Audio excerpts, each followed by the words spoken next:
Well, good morning and welcome to this morning's reflection. And here we are at the beginning of another week.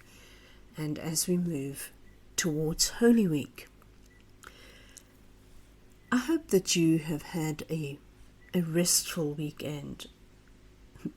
My weekend was a bit fraught with an obstinately sore back, making me wish that I was a jellyfish instead.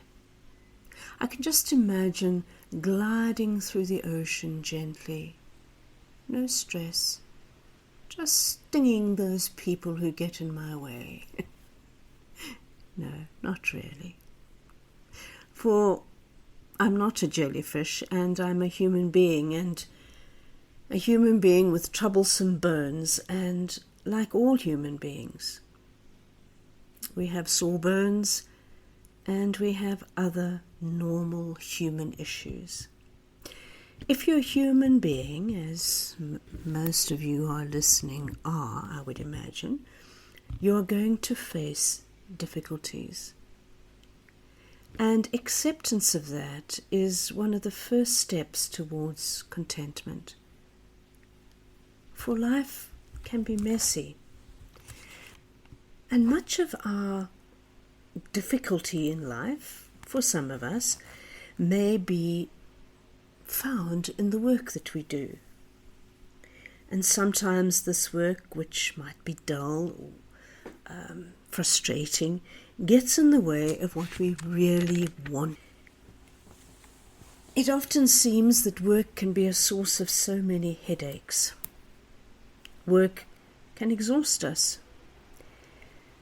And we may find the interactions that we have with people at work particularly exhausting.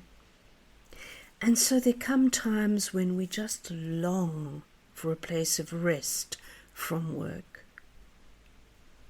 We may dream about not working, but really these dreams are fantasies, because part of living means facing difficulty. You will always have difficulties.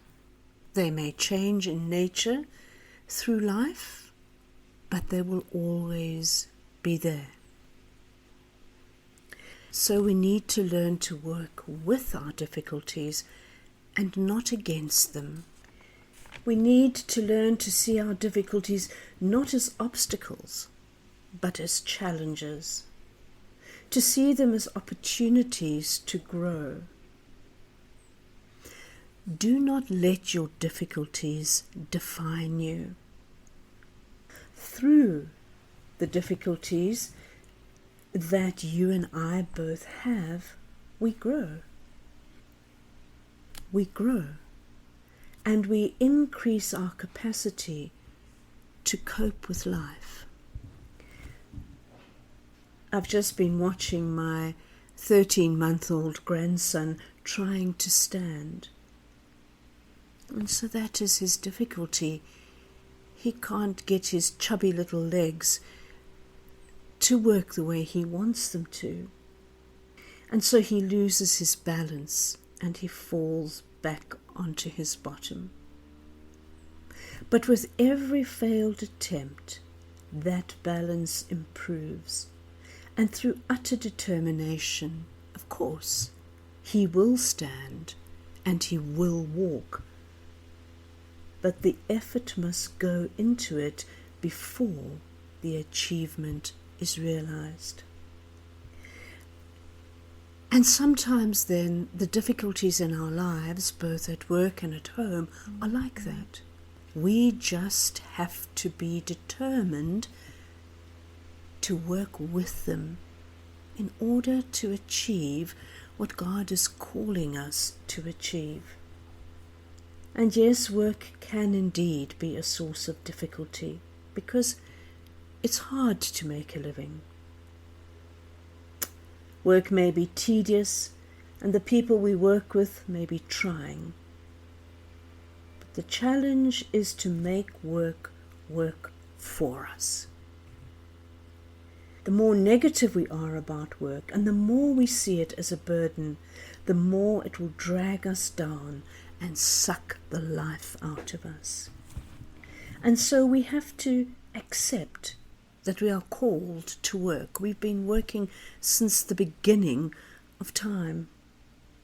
Work is part of our calling, and God never meant it to be easy. And so be open to it. See if you can find ways of being the light of Christ in your place of work. Make it your intention to love those you work with, even the most hard-hearted ones.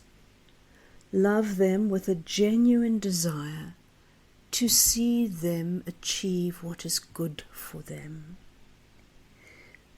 Have a genuine care for them. Make it your desire to truly serve in your place of work, doing your work with careful attention and deep integrity. Also, and I think this is important, make it your intention to have fun at work. Make it your intention to have fun in life. Enjoy the interactions with people. Laugh. Even go so far as to play. And even if you're retired, you still have a calling to work. For this is the way of life. And so be open to your work and greet it warmly. And soon you will see work as an integral part of the sacredness of living the life that God has called you to.